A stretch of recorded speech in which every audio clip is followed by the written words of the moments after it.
არა საქმე იქამდე, რომ ქვეყანა ვიზა ლიბერალიზაციის შეწყვეტას უფრო მეტად მიუახლოვდება? ხო, ანგარიში მძიმე იქნება, უკვე ამ სიტყვებს რაღაც აზრი აქვს დაკარგული, მძიმე იქნება, მძიმე არ იქნება, ანგარიში არის კატასტროფული, ის უბრალოდ ანოლებს საქართველოს ამ წუთის მდგომარეობით საქართველოს რაიმე შანსს, რომ ნაბიჯი გადადგას წინ, შეინარჩუნოს სტატუს კვო, აღიდგინოს სტატუს კვო, თქვათ 2 წლის წინანდელი მდგომარეობით, ან 1 წლის წინანდელი მდგომარეობით, ეს ყველა შესაძლებლობა გამქრალია. ეს ანგარიში, კომისიის ანგარიშია მოგეხსენებათ, ის გავა საბჭოზე, ევროპულ საბჭოზე და სამწუხაროდ არავითარი მოლოდინი არავის არ აქვს ალბათ, რომ ქართული ოცნება რამენერად შეიცვლის პოლიტიკას, შეიცვლის ზნეს და ევროპული საბჭოს საბოლოო გადაწყვეტილებამდე ისეთ ფუნდამენტურ ცვლილებებს განახორციელებს და იმედს გააჩენს, რომ ეს ტექსტი შეიცვალოს. ეს რას ნიშნავს? ვიზა ლიბერალიზაცია არ არის ყველაზე უფრო მძიმე ამბავი. გავიგერო ჩვენ სულ ამაზე ვლაპარაკობთ, იმიტომ რომ ის პირდაპირ აისახება ადამიანების ყოველდღიურობაზე. და მეორე მხრივ ეს არის პოლიტიკური განაჩენი ქვეყნისთვის. ხო, მაგრამ პოლიტიკური განაჩენი ქვეყნისთვის ის არის, რომ ევროპული საბჭოს შემდეგ სხდომის შემდეგ, ანუ იმის შემდეგ, რაც გაფართოებაზე გადაწყვეტილებებს მიიღებს, უკრაინა აი აქ იქნება, მოლდოვა აქ იქნება, მონტენეგრო კიდევ უფრო ზევით, სხვა ქვეყნები ცოტა ქვევით, მაგრამ ასევე ზევით და ჩვენ არსად არ ვიქნებით. ეს არის პოლიტიკური განაჩენი. ის კი არ არის ვიზალი თავარი პრობლემა, რომლის წინაშე ჩვენ დღეს ვდგავართ, ის კი არ არის, როდის წაგვართმევენ იმას, რაც გვაქვს. თავარი პრობლემა ის არის, რომ ვეღარ ვიღებთ ვერაფერს დამატებით. ანუ ეს უკვე მიმდინარე პროცესია. იმის მიუხედავად ხვალ ზეგ რამდენიმე თვეში ვიზა ლიბერალიზაციასთან დაკავშირებით რა მოხდება, ის რაც უკვე ხდება ყოველდღიურად, არის ის, რომ ვეღარ ვიღებთ იმ სარგებელს, რომელსაც ჩვენი პარტნიორი ქვეყნები იღებენ, ადრეც მოვიყვანე ეს მაგალითი გავიმეორებ, აი სულ ბოლო ამბავი, რომელიც პირველი იანვრიდან უკვე ძალაში იქნება მოლდოვასთვის და უკრაინისთვის, ეს არის roaming ქსელთან დაერთება, ანუ ნებისმიერი მოქალაქე უკრაინიდან და მოლდოვადან ევროკავშირის ქვეყანაში, როდესაც იმოგზაურებს პირველი იანვრის შემდეგ, მას არ მოუწევს roaming-ის გადასახადების გადახდა. მისთვის კავშირი ოჯახთან, მეგობართან, რა ვიცი მე, მოკლედ სატელეფონო კავშირი, ვისთანაც აქვს ის არ აქვს მნიშვნელობა, იქნება ზუსტად იგივე და იგივე პირობებით, როგორც სახლში კიშინიოვიდან სხვა ქალაქში რომ წასულიყო, ან კიევიდან ოდესაში რომ გადაადგილებულიყო. ჩვენ ეს სიკეთე არა გვაქვს. ვეღარ მივიღეთ. ამ ეტაპზე ვეღარ გადავედით და ესია ძალიან გრძელია.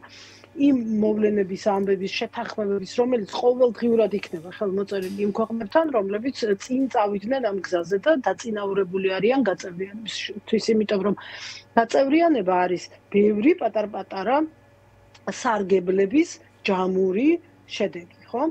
აი ამ სარგებლებს ვეღარ ვიღებთ ჩვენ და ეს არის ყველაზე უფრო მძიმე ამბავი ყოველდღიურ ცხოვრებაში. პოლიტიკურად რა თქმა უნდა, გასაგებია, რომ ყოველ ჯერზე, როდესაც საქართველოს იტყვიათ იმას, რაც დღეს რადიო თავისუფლების სტატიაში წერია, ეს არის ბედნიერება მოსკოვისთვის და ლახვარი ყველა პატრიოტი ქართველისთვის. რა შანსები რჩება ქვეყანას, ქალბატონ თინა, და რა შემთხვევაში რჩება უფრო სწორი იქნება ალბათ კითხვა შანსები ქვეყანას? ხო, ჩვენ შანსი გვაქვს ჯერ კიდევ დროში. ეს ყველაფერი არის როგორც პოლიტიკური პროცესი, ასევე კალენდარული პროცესი, ხომ? ევროკავშირში გაწევრიანება ეს არ არის ერთი საღამოს ამბავი, რომ დილკაი ხასიათზე გავიღუძებთ ჩვენ თბილისში და ისინი ბრიუსელში, პარიზში და სხვა დედაქალაქებში და უცებ ერთად მივიღებთ გადაწყვეტილებას, რომ მოდი ახლა საქართველოს გახდეს ევროკავშირის წევრი. ესე არ არის. ევროკავშირში გაწევრიანება არის გრძელი პროცესი, რომელსაც ჭირდება მთელი რიგი შეთანხმებების ხელმოწერა, ამ შეთანხმებებზე შეთანხმება, აი რომ პროცესი, რომელიც ჩვენ გავიარეთ, მაგალითად, ასოცირების ხელშეკრულების ხელმოწერამდე, შემდეგ ვიზა ლიბერალიზაციის მიღებამდე იყო გრძელი, ტექნიკური, რუტინული, მაგრამ გრძელი და კალენდარში გაწერილი, ხო? მაგალითად, ჩვენ უნდა შეგვეცვალა საზღვრის დაცვასთან დაკავშირებული კანონმდებლობა, იმიტომ რომ უვიზოს მიღების გამო საქართველოს საზღვრები ხდებოდა მნიშვნელოვანი დაცვის წერტილი ევროკავშირისთვის. ამიტომ ამას დაჭირდა საპარლამენტო პროცესი, კანონპროექტის ინიცირება, მისი შეთანხმება ბრიუსელთან და შემდეგ მიღება და ასე შემდეგ. მოკლედ, ეს არის დროში გაწერილი პროცესი. ეს დრო ჯერ კიდევ გვაქვს, ძალიან ცოტა, ძალიან შეზღუდული არის დროის რესურსი, მაგრამ ჯერ კიდევ გვაქვს. თუმცა ეს ფანჯარა სულ უფრო და უფრო ვიწროვდება და იხურება. მე კიდევ გამეორებ, ერთ და იგივეს გამეორება არ მიყვარს ხოლმე, მაგრამ ამაზე კარგი მაგალითი უბრალოდ არ არსებობს. თან ეს ჩვენ დაგვემართა, ვინმე სხვას არ დამართია. იმ მდგომარეობაში ვარ ცულელი თავის შეცდომებზეც რომ ვერ სწავლობს. 2004 წელს, როდესაც ევროკავშირის დიდი გაფართოება მოხდა და საქართველოს ყველა შანსი ჰქონდა. საბჭოთა კავშირის დანგრევის და საქართველოს იქიდან გამოქცევის კვალობაზე, რომ ბალტიისპირეთთან ერთად ხელი-ხელ ჩაკიდებულს გაევლო ეს გზა. მე რაღაც მომენტში დავშორდით, შემდეგ კორუფციის ჭაობში ჩავიფალით, იყო ქვეყანაში წამება, იყო კატასტროფული მდგომარეობა. მერე მოხდა ვარდების რევოლუცია, რამაც გააჩინა უდიდესი იმედი, მაგრამ ვარდების რევოლუცია მოხდა 2003 წლის ნოემბერში, წლის ბოლოს 2004 წლის მაისში იყო დიდი გაფართოება და ჩვენ უბრალოდ ვეღარ მოვასწარით. ეს არის ამბავი, რომელიც სულ უნდა გვახსოვდეს, როდესაც საუბრობთ დროზე, როდესაც საუბრობთ იმაზე, რომ 2030 წლამდე ძალიან დიდი დროა. არა, ძალიან ცოტა დროა. ჩვენ უბრალოდ ვეღარ მოვასწრებთ, თუ ქვეყანაში ცვლილება ძალიან სწრაფად არ განხორციელდება. ეს არის ყველაზე უფრო მთავარი და მნიშვნელოვანი. ქვეყანას დაუყოვნებლივ და სწრაფად ჭირდება ცვლილება ხელისუფლების. იმისათვის, რომ სახელისუფლებო ცვლილება იმისათვის, რომ სუნთქვისთვის ჰაერი გაჩნდეს და მერე უკვე დავიწყოთ უკან დაბრუნება ჯერ იმ ყველაფერთან, რაც გავაუბედურეთ და გავაქრეთ კანონმდებლობიდან და მერე რა თქმა უნდა უამრავი სხვა ახალი საკანონმდებლო პროცესი, დიდი საკანონმდებლო პროცესი, რომელმაც უნდა შესაბამისობაში მოიყვანოს ჩვენი კანონმდებლობა ევროკავშირის წესრიგით. ჩვენ ნახეთ რადიო თავისუფლება ახსენეთ თქვენ და დაახლოებითი შინაარსი ვიცით რა ეწერება ამ ანგარიში, რა მიმართულებით იქნება საუბარი და ისიც ვიცით რომ 6 საათისთვის თბილისის დროით იქნება პრესკონფერენცია, სადაც უფრო მეტსაც გავიგებთ. თუმცა როგორ ფიქრობთ, რა შეიძლება იყოს ანგარიშის შედეგი, რა შეიძლება იყოს ანგარიშის წარდგენის შემდეგ, როგორ შეიძლება წარიმართოს პროცესი? ეს პირდაპირ უკავშირდებოდეს ქვეყანასთან მიღებულ გადაწყვეტილებას, თუ შესაძლებელია ტოვებდეს ფანჯარას და გადაწყვეტილებები უკავშირდებოდეს ქართული ოცნების მაღალი თანამდებობის პირებს, რომლებსაც წლებია უკვე დიდი ხანია თვეებია ეუბნებიან, რომ დემოკრატიულ ჩარჩოებს დიდი ხანია გასცდნენ. ჩვენ ნახეთ დიპლომატიური პასპორტების შეჩერების ნაწილიც. ამ წუთიერი დროის რესურსი არსებობს, რა თქმა უნდა, იმიტომ რომ ევროკომისიის ეს ანგარიშია. ის არ არის გადაწყვეტილება. და სანამ ეს ანგარიში გადაწყვეტილებად იქცება ევროპული საბჭოს მხრიდან, ამას რამდენიმე თვიანი პროცესი ჭირდება, როგორც წესი დეკემბერში ახალმა ეს ხდება. ამიტომ ეს დროის რესურსი ვთქვათ არსებობს, კი ბატონო, ყველასთვის, ყველა მხარისთვის, ყველა მოთამაშე პირისთვის ამ პროცესში, მაგრამ ამასობაში, იცით, მე მესმის რომ ეს კითხვა უნდა დაისვას, მაგრამ ამ კითხვის გაგრძელება აღარ არსებობს, იმიტომ რომ წინსწრებად აგერ დღეს ეს კითხვა ერთგვარი იმედს გავს, რომელსაც ყველა ვებღაუჭებით პერიოდულად. თანხმობით და ამასობაში ქართული ოცნება დღეს აგერ დაირაზმა, სიმაღლის მიხედვით დაალაგდა და ჩინეთში გაფრინდა ამ ევროკომისიის ანგარიშის გამოქვეყნების დღეს.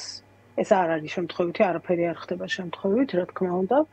მორიგი გამაღიზიანებელი ფაქტორი ჭირდება და თან და იმისა, რომ ჩინეთში გაფრინდნენ წასვლის წინ აკეთეს განცხადებები იმაზე, რომ ვიცით კაცო ევროკავშირი ხა კარგს არაფერს არ იტყვის ჩვენზე.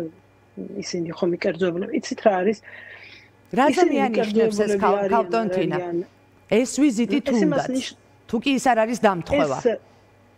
ხო, ეს იმას ნიშნავს, რომ ქართული ოცნებას არც ერთი ნაბიჯით ამ წუთის მდგომარეობით არც ერთი ნაბიჯით უკან დახევის თუნდაც ტაქტიკური ცვლილების სტრატეგიაზე არც კი ვლაპარაკობ ტაქტიკური ცვლილების განხორციელების მოვლენების შეზამაზების მცდელობაც კი აღარ აქვს. ანუ ხო ხვდებით რაზე ვლაპარაკობ? ფუნდამენტურ ამბებზე კი არ ვლაპარაკობ. აი მოვლენების შელამაზების, ტაქტიკური მოძრაობის განხორციელების მცდელობაც კი აღარ აქვს. სრულიად კონფრონტაციულ რეჟიმში ევროკავშირთან და საკუთარი ამორჩევლის გასაბრუებლად, აი დღეს რაც რა ქვია, ბოჭარიშვილმა და პაპუაშვილმა ილაპარაკეს დაახლოებით მოკლეშინაარსი რო ვთქვათ იმ საუბრებიდან, ეს აქვს შეთავაზებად, რომ ეხლა თბილისმა უნდა გახედნოს ბრიუსელი, რომ იქნება როგორმე დააბრუნონ ჭეშმარიტ ევროპულ ღირებულებებამდე და მე ყველაფერი კარგად იქნება. ეს ხომ რეალურად მხოლოდ პროპაგანდაა, რომელიც შიდა მოხმარებაზეა გათვლილი. ანუ გამოდის, რომ ოცნება მიზანმიმართულად მიდის იქეთ, რომ სხვა გზა აღარ დარჩეს ევროკავშირს გარდა ურთიერთობების საბოლოოდ გაწყვეტისა. ეს არის დაკვეთა ივანიშვილის თუ ეს არის დაკვეთა რუსეთის?